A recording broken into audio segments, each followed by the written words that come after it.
how to download Instagram video. Welcome back to the channel, guys. Today we are going to learn how you can download Instagram video. So in Instagram there might be videos that you might like or want to download. So there are multiple different ways you can download the Instagram video.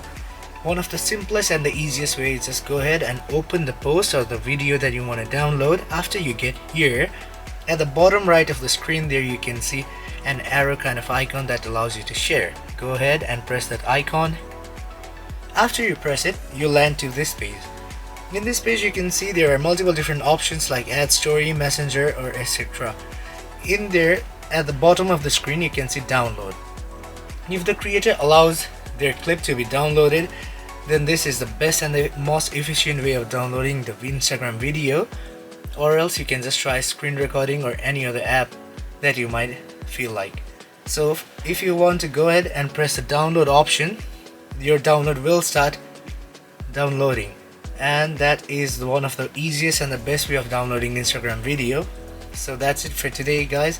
If you got any other questions, feel free to ask in the comment section, and see you guys in the next one.